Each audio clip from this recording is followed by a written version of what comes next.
Ilang bahay sa Philinvest East sa Marcos Highway sa Rizal ang pinasok na rin ng baha. Naroon ang ating kasamang si Cara David. Cara.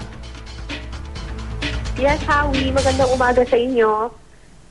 Pinasok na nga ng baha yung subdivision namin dito kaya hindi ako makapasok ngayon sa trabaho. Hindi ako makapagbalikan na sa news to go. Kanina, sumubok tayo na lumabas sa subdivision pero abot tuhod na. At yung ibang part ng subdivision ay nagpastuhod na hanggang hita na yung tubig baha. Pero awa ng Panginoon sa mga oras na ito, medyo tumila na yung ulan. So we're hoping na sana by a few hours from now ay mailabas na yung pangsipsip ng flood waters na pag-aari ng aming subdivision para masipsip at bumaba na sana yung tubig baha dito. Kanina ang nakakalabas na lang, Hawi, dito sa may subdivision namin dito sa may bandang Marcos Highway ay yung mga sasakyan na matataas yung gulong nila, yung mga 4x4 vehicles, yun na lang ang nakakalabas kasi pumasok na talaga yung tubig baha dito. Nung bagyong Undoy, mas mataas pa yung baha dito. Umabot hanggang dibdib at lagpas tao doon sa ibang mga parts. So very thankful pa rin kami, yung mga kapitbahay ko dito sa subdivision. Very thankful pa rin kami kasi hindi ganun kataas. Yun nga lang, stranded ang maraming mga residente dito at hindi kami makalabas. Sa ngayon, hindi ko alam kung ano yung situation doon mismo sa Marcos Highway kasi hindi nga kami makalabas lahat. Pero yung main gate namin, sabi ng aming Homeowners Association, ay hanggang kita na yung baha. So, hindi ko alam kung hanggang Marcos Highway ganun din ang level ng tubig. And we're hoping na in a few hours baka humupa na rin ito kasi mga isang oras na umuulan dito sa aming subdivision. Yan muna yung latest dito mula dito sa may Marcos Highway. Balik sa'yo, Howie. Yeah.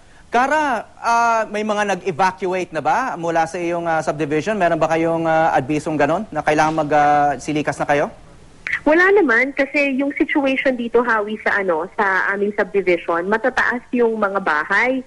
Tapos nung nagpagawa rin ng bahay dito yung mga residente, palaging sinasabihan na magtambak. So medyo matataas yung mga bahay dito sa area where I am at. Ang problema lang talaga namin yung main highway ng aming subdivision, yun ang palaging binabaha. So right now, yung situation dito from my end, dito sa may phase 3, ay okay pa naman. The people are inside their houses, pero yung binabaha lang nga kasi yung dun lang naman sa main gate. Kaya wala namang nag-evacuate pa at the moment. Nung bumagyong Ondoy, hanggang saan ba yung tubig dyan? Well, yung doon sa, iba-iba kasi yung levels ng tubig dito. Yung dun sa may main gate, which is the lowest part of the subdivision, lumagpas ng tao yung tubig baha doon. Tapos yung dun sa may main avenue ng subdivision hanggang dibdib. Pero dito ang pinakamataas na part ng subdivision, yung dito sa part kung saan nakatayo yung bahay ko eh. Pero pinakamataas na kami, umabot pa rin kami hanggang tuhod, hanggang at saka up to the baywang.